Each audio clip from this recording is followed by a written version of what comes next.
The following is a Comfortably Zoned Radio Network production.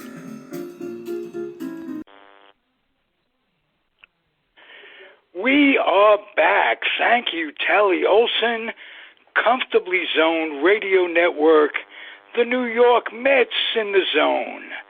I've got the three Mavens with us tonight, and they're going to take the bulk of it because they are. And as I was saying off the air, it's a pleasure not to hear the sound of my voice.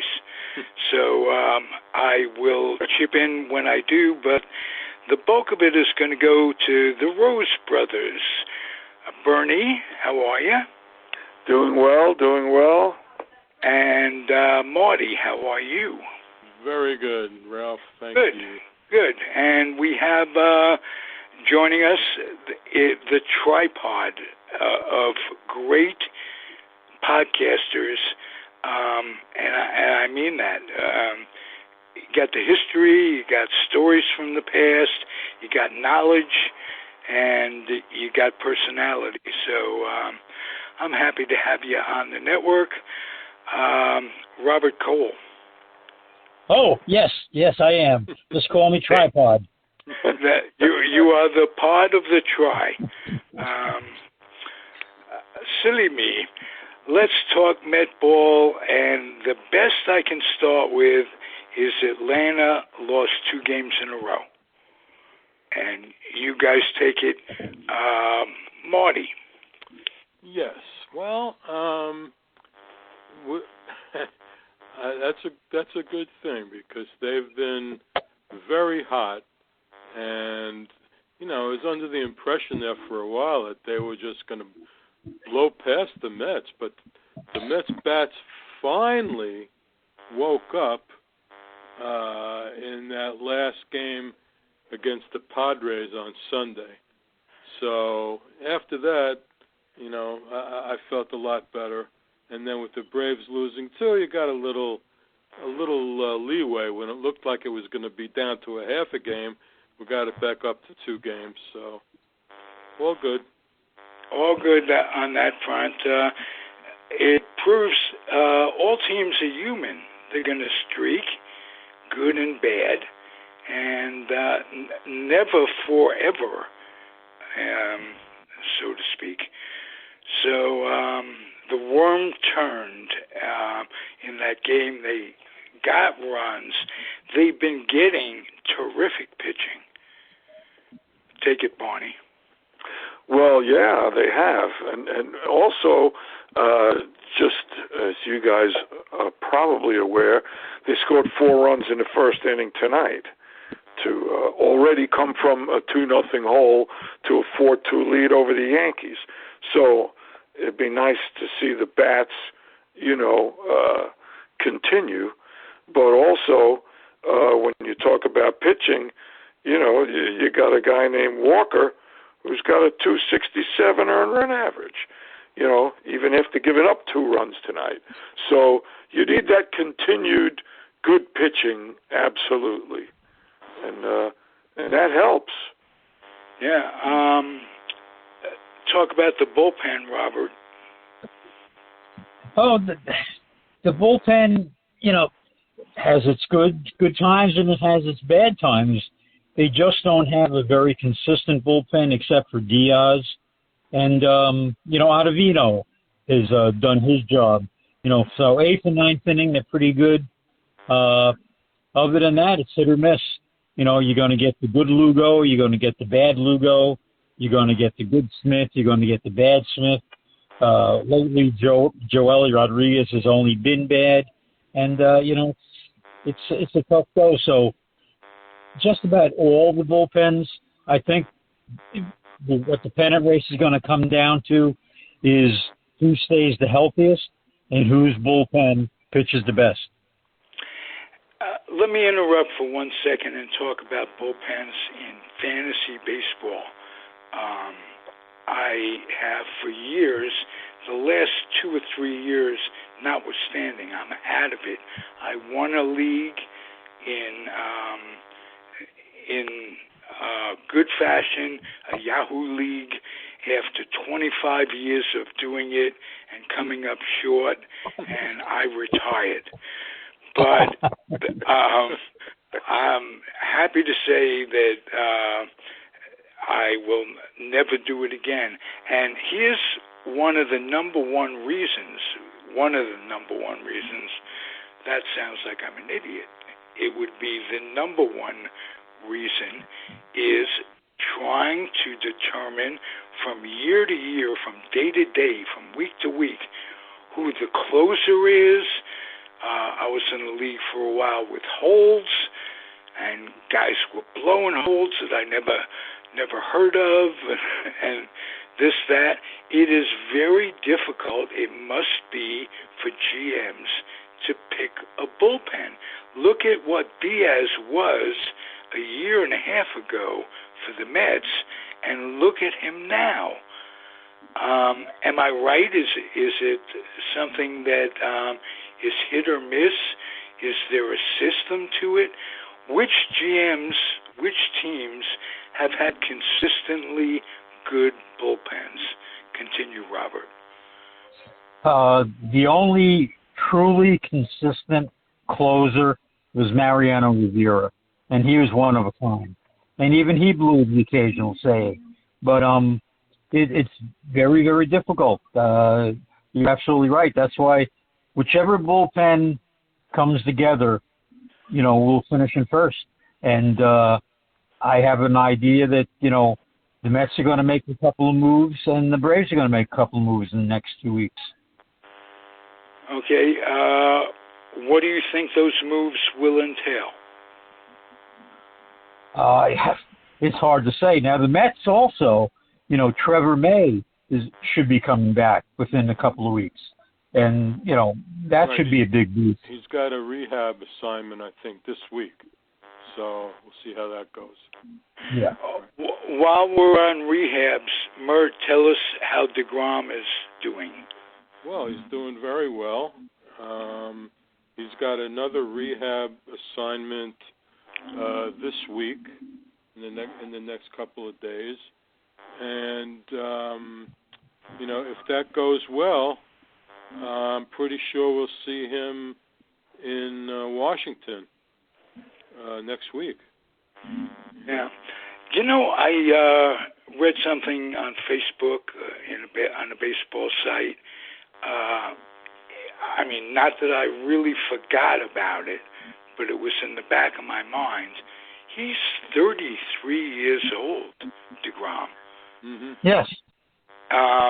That has got to affect anybody, a long-term contract, and not for the plus side. I think he's going to have a harder time than he realizes, especially given that he hasn't pitched an inning yet. No, nobody's going to give him a long-term contract. I don't believe anybody will. If he gets a very big money contract for 1 year, I would be surprised. I don't. How can you trust his arm after what he's been going through the last couple of years? Yeah, but the teaser is he's got 100 strikeouts per walk. That kind of thing. And his earned run average is like under 1. Right. Well, if anybody's willing to risk money, it would be Uncle Stevie, because he's, got megabucks. So. Yeah, right. But you have to think about, sort of the elephant in the room. You have to remember who DeGrom's agent is. It's Brody Van Wagenen.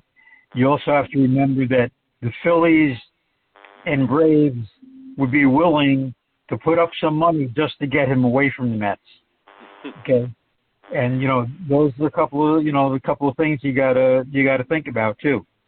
Yeah, and the desperosity of some of these GMs runs rampant naturally. 30 teams, competition, and the owners want to put butts in the seat in the seats, and that has a lot to do with it. Unfortunately, that's the one thing about fantasy baseball. Salaries aren't involved. In other words, as you guys know, good, bad, or indifferent, it made a lot. And then there are some leagues in fantasy baseball that there are salary restrictions when you draft. So there's all kinds of ways of playing it. But I'll tell you this, it ain't baseball. It ain't real life. You look at these people that you have, and they're numbers to you. You don't understand, or you don't think in terms of how humanity comes into it. Start with you, Barn, off the subject a little. They got this DH from Pittsburgh that looks like the Hulk. Yeah, he does. Right? And I saw a thing of him reaching third and sliding in. He's not Twinkle Toes. Let's put it that way. Hey, he went from second to home in 8 seconds. Okay. Right. Well, if the guy hits, let him play. I mean, it's the old adage, what have you done for me lately? So if he hits, you play him. That's the best thing that can happen. Do you think they're going to make a move at all for Soto or Ohtani? Boy, I would love to see them get Ohtani. Can you imagine the interest in a pitcher who's great and a hitter who's great? This guy could be the most spectacular baseball player we've all ever seen. Oh, absolutely. It's scary. Have they said they wanted to move him? Is that the rumor? I would say that what with their experience in signing a whole bunch of players over the years, Trout included, and never winning, it wouldn't surprise me. Right. There's been speculation. I don't know that they've said anything about they want to move him, but there definitely has been speculation. Do we know what his contract is? I don't think offhand, I don't know. Yeah. I tend to think of it when you have an owner like this, you got to think, well, he'll cover it. But it's great. I'm basking in post-Wilpon thoughts of the Mets. That's why I'm dreaming a little bit. Soto, too, 23 years old. Look at the upside on that guy. And look at what he can do to the lineup. And then you take the bad side, trading away your 3 best prospects, plus an everyday player. It was rumored that Doug Flynn was in on the trade, but not really. McNeil and 3 great prospects to get him. You could talk both ways about that, and no one knows what he's really like in the clubhouse, and if he's an additive, will he bring the team down? Although it would be hard to bring this team down, and my God, what he would do. The plus side of trading for him now, if you're the Mets, is you get a 2-year tryout basically to see if in fact he can play in New York City and see if he fits in with the team. Okay, and you get the benefit of 2+ years of him. But Marty said it best. he can't see the Nationals trading him within the division, and I think that's very, very true. You know, they don't want to see him coming into Washington 12 or 14 times or however many times they play and have to play against them. So I don't think that's going to happen. Better chance of signing him as a free agent in 2.5 years than it is making a trade right now. Okay, that's Marty. What do you say to that? Do you agree with yourself 100%, or do you vacillate? I want to know. Because I've gone in my head, I go back and forth on these things. But Ohtani, I would think that they would not want to trade him within the division. But like what you just said, if they offer 3 top prospects and another player for him, you know, if the Mets offer the best deal for him, then, you know, they're going to help themselves by getting guys like that. You know, like Alvarez and Batty and Vientos. Yes, you know, all these exactly. guys. Yeah. Does Washington feel that they must trade him? Yes. Well, because he won't sign. Correct. Correct. So, okay. When does he come up for free agency? 2 years. 2 years. I think so, yeah. The Dodgers. If they don't trade him, they've got him for cheap bucks, obviously. But the team's going nowhere. They've been tanking all this time. Right. You know? And it's not cheap bucks, Ralph. Okay, he's arbitration eligible.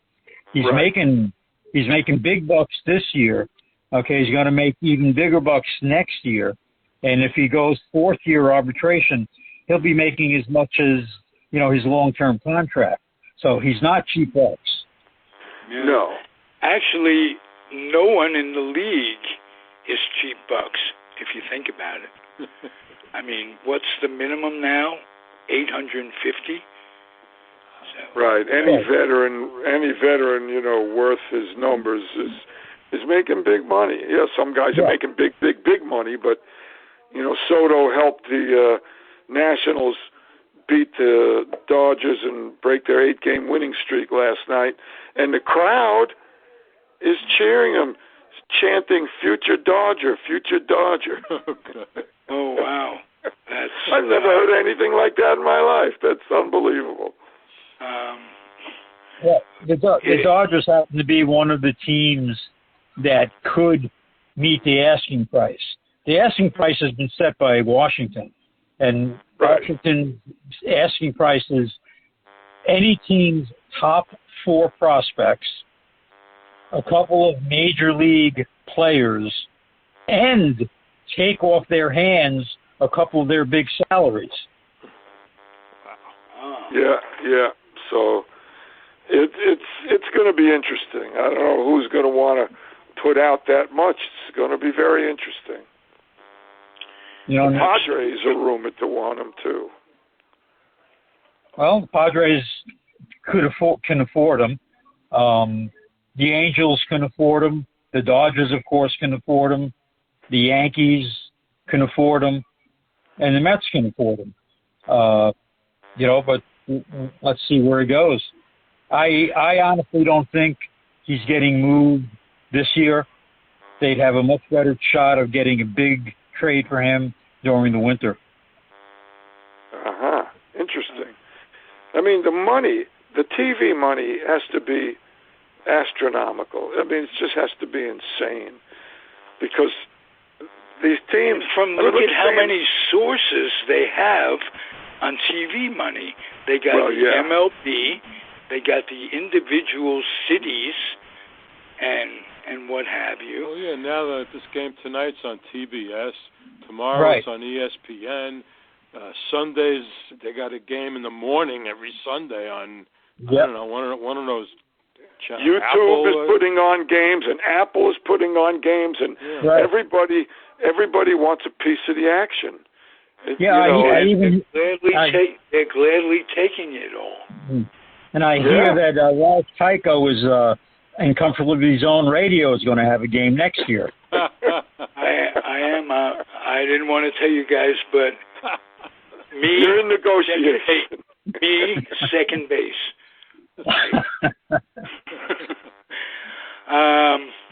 Yeah, I mean, Ralph, because look at these contracts. Sorry, go ahead. No, I'm just being silly. You go ahead. Well, you got San Diego with all the money they gave to their two big guys, and the one guy hasn't played a game yet this year, Tatis Jr.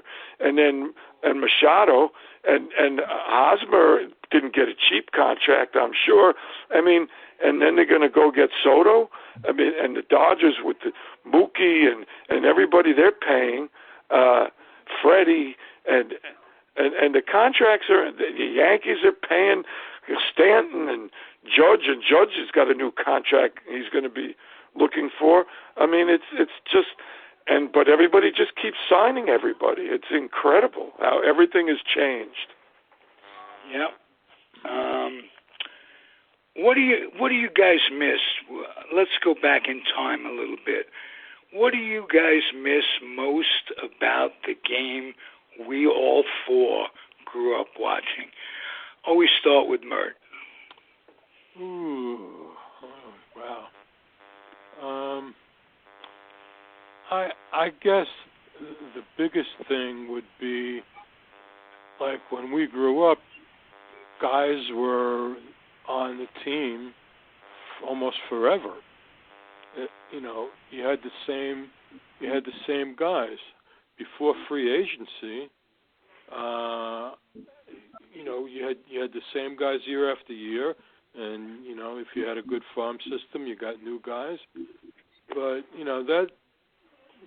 that's a big thing with the difference, especially in the All-Star game, like I was saying last week. It's turned into a joke. Where years ago, the National League was that, and the American League was that, and there was no interleague play, no free agency. Guys were in those leagues forever, and they had pride in the leagues, and the game really meant something. They played for keeps. That this is totally different with the and the smiling and the hugging and because they're all rich. We talked about this, I think, on the last show or the one before, that they have so much money, and you're right. The guys back in the day, if they won the All-Star game, they got more money, and they wanted that money. It means nothing now, except for maybe a rookie. But as our wonderful host just pointed out a few minutes ago, they're making almost $1 million in their first season. Well, you got guys in the minor leagues on $1 million contracts. Years ago, by the way, if you have a wonderful host, you got a scoop.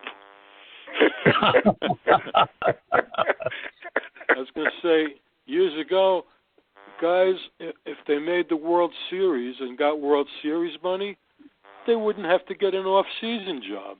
Right. Otherwise, they did. They had to go work in a garage someplace. Yep.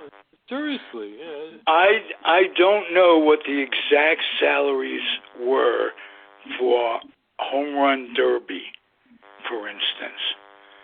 But it was like under $1,000 for the winner. Years ago. Yeah. Oh, yeah. So you know what these guys, how little they were making. Mert, I'm going to ask you this. You'd be the only one to remember. Do you remember Carl Furillo working at a grocery store? Yeah, Flushing, right. Yes. Yes, definitely. Okay. That's crazy. Either we went in and saw him. I remember seeing this guy in a white little schmata, an apron. An apron. Right. I mean, not that there's anything wrong with working anywhere. Right. That's not my point. My point is, that's Carl Furillo, for Christ's sake. Yeah. I mean, I know the Rizzuto and and Berra worked in a clothing store downtown. Right. And but it was they were working men. They were, and baseball paid high salaries for the time, but you can't get rich unless you were one of the top stars, because you couldn't play it out, the minimum salary. Barn, let's go to you a second, hear your voice. What you miss about it all? Well, it's funny because it's so specialized now. But I used to love to see pitchers, pitch complete games. And you never see that anymore. It's almost never. And I get it. I mean, the science has dictated that 100 pitches is about the limit. But yet you had guys like Nolan Ryan and, I don't know, Catfish Hunter. I mean, they pitched for forever, and nothing ever. Well, I think Catfish got hurt, but I mean, and their arms were like rubber. They went on for forever. But I kind of miss that. I miss the fact that nobody can bunt. Although, it just blows my mind when I watch the whole left or right side of the infield is completely open, and these guys are still trying to pull a ball. And yet they will for a hit sometimes, but most of the time, guy playing in the outfield throws them out. I mean, so it's those things. But the game has changed, and I guess I've finally gotten used to it. If you can't beat the shift, then go sit down. But it's weird seeing the game like that. And as far as go ahead, Robert. Sorry, no, I interrupted you. You finish your thought. Well, I was going to go back, and continue with the pitching, not only with the starters, but the relievers. They come in, they're all specialized. One guy's a seventh, eighth inning guy, the ninth inning guy. They're one inning. So you years ago you didn't even think about the bullpen when we were kids. Who cared about Steve Hamilton or some of these other guys? Yeah, there were names. There were, Paranowski. There were guys. Saves weren't even counted. I don't even know. If they were, we didn't even know about it, because you didn't even want to see the bullpen. So in a way, I miss that, but in a way it's great because if you bring in your best guys and if you can't beat the best guys, you're not going to win. It's as simple as that. Yeah, and guys like Ustasic pitch. And they say, well, why can't these pitchers, for instance, throw 100 pitches a game? Well, Christ, they're throwing 100 miles an hour. When Bob Feller threw 100 miles an hour, they hooked him up to some machine or a horse running or whatever the hell it was, and it made headlines in the sporting news, that kind of thing.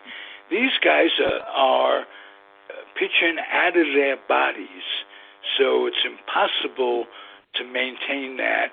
And plus, analytics show that the second or third time through the order, you or decrease your efficiency by X amount. So right. So in a way, it's really made the game, more scientific. But I suppose it's made it better. You got to beat our best all the way through. We're not going to send a pitcher out there in the eighth inning and thrown 140 pitches and tired already, and he's only got a one-run lead. That doesn't happen anymore. Right, but again, everybody has trouble with the bullpen. So when you take these guys out, what are you bringing in the middle innings? That's always a difficult decision. Robert Cole. Well, it was a simpler time, okay? Batting average. Okay, we wanted to see what the guy's batting average was. Home runs, RBIs. Now there's OPSs and GGIs and LBCs and all kinds of crazy stuff. you can't even keep track of. And the funny thing is, I think Marty probably knows this, maybe Bernie. I asked a question on a couple of my sites, okay, about the All-Star game and, who liked the All-Star game, who didn't. And it came down basically to age. Guys 50 and over hated the All-Star game, okay? Guys roughly 45 and under loved everything that was going on, having the players mic'd up, having, how fast they get to a fly ball, what the launch angle is, and, the speed off the bat. It's a different game, and... speed off the bat tells you an awful lot, I have to admit.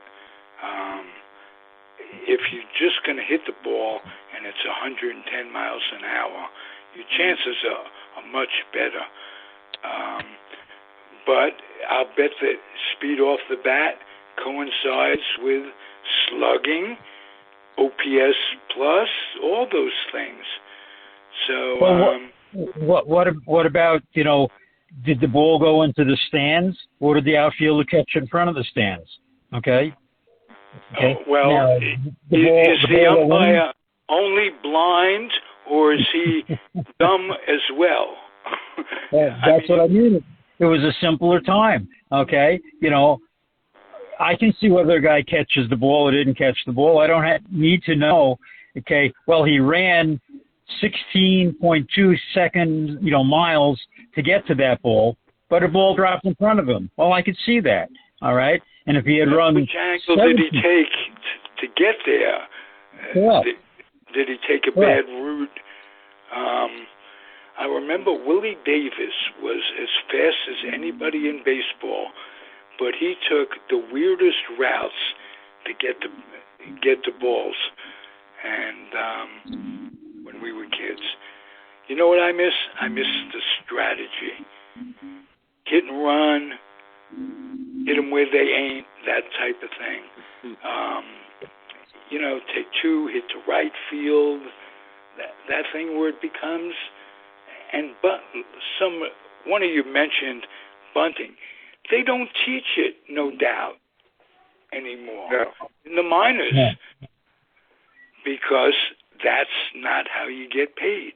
You don't get paid by getting a runner over. And if you're competing for salaries with people who are selfish and don't think in terms of getting a runner over,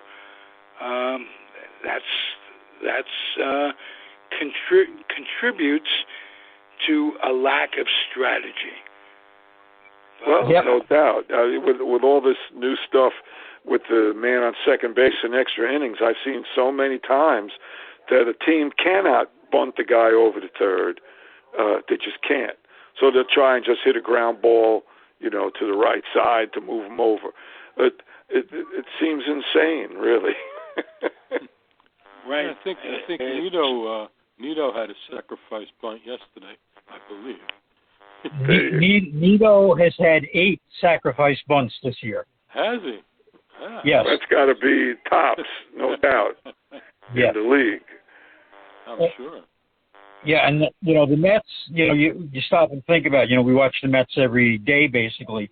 Okay, Buck has brought some of that to the Mets, the sacrifice bunt, moving guys over, that kind of thing. That, it kind of goes against the grain of today's baseball. Hey, didn't you guys think that there would be a brawl by now in the season because the Mets have been hit so much? Or is it just that they have the armor on and I don't know, but I bet they lead the league in being hit by pitch at this point. I think they only get really, really pissed off when it's up around their head. Right. Otherwise, they just take it off, like you said, some of the padding that they have. Yeah. Right. And just wait, you still have 12 games with the Braves, okay? And I have a feeling you're going to have, a lot of testiness in those games. Yes. Sure. Mm-hmm. Yes. close us out. Round the horn, Marty. Yeah, well, talk about tonight's game a little bit. Yankees got off to a quick 2-0 lead on 2 solo homers, but the Mets came back strong with 4 runs in the bottom of the first, and right now they're ahead 5-2. So, wow. Which is good because the Braves are up 5-0 in the fifth. But this Montgomery, I mean, he threw 30 pitches in the first inning, and they just took him out in the third inning. He had like 70-something pitches in the third inning. Jeez. It's insane. Really. So the Mets are working him. That's good. Got to get back on track. Yep. Yeah. I'd like to say I enjoy the what was I going to say? The cameras, and the replays where they can challenge, and the challenge, man, I can remember some plays, in the past where it could have changed things, and so it does, and I think they're moving into the future finally. I know they want to limit the time of the games, which is why they're keeping a runner on in second in the extra innings, I'm sure. But it makes a huge difference when you know a guy's safe and they call him out, or vice versa, and especially when it's a big part of the game, get it right. And it took a long time, but I think they did the right thing. No more Jeffrey Mayers either. Yes, it would be nice if umpires weren't so bad in the first place that they had to expand it as they do. It breaks the continuity of a game. I want it to be called right as well, and there are times you welcome it when it's close, but I see some bad plays by umpires, called by umpires. Absolutely, and this helps prove it. But it's getting the call right, which is, really key. Well, a couple of things. Okay, the umpires have gotten lazier since they started the replay. It used to be they tried to get it right. Now it's, I'll make the call, and if it was wrong, they'll change it. The other thing about that rule is that they should have to make a challenge right away. Okay? If they can see from the dugout, the manager sees, I think he was safe, but no, they wait a minute, 2 minutes while they check with the guy upstairs, and he replays it 35 times. Okay, that doesn't speed up the game. That's what slows the game down. And most of the time they say, play on. Yeah, well, they do that because they only have so many they're allowed to challenge. And if you're wrong, you lose your challenges and stuff like that. And that's the whole idea. You should have to make that decision immediately. You think that the umpire made a bad call? Challenge it, okay? Yeah. Right. And if he's wrong, he gets no dinner after the game. Exactly. All right. Hey, guys, terrific as usual. And Can I say one other thing? Okay, please? Yes, please. Okay. Let's remember the guys that were inducted into the Hall of Fame this past Sunday. Okay. Gil especially. For some of them, it was way overdue. Gil Hodges, which is, part of our group, the Mets, and the great job that his daughter did in the acceptance speech for him. Okay, I know Bernie said he was in tears. There were a lot of us in tears, listening to that. Yeah. So I just wanted to, bring that up. Yeah. Absolutely, it was tremendous and great to see the long overdue guys, finally get in. On a quick note, I read a quick article saying that Gil Hodges could very well be the last Brooklyn Dodger ever inducted into the Hall, And then they did mention one or two more possibilities, and Furillo was one of them, and Newcomb the other. But I don't know that we're going to see that. Gill could be the last one. Well, Furillo did manage that grocery store. So I don't know what Papa's and store. also, after he retired from baseball, he was one of the group that built the World Trade Center. He was in the construction crew.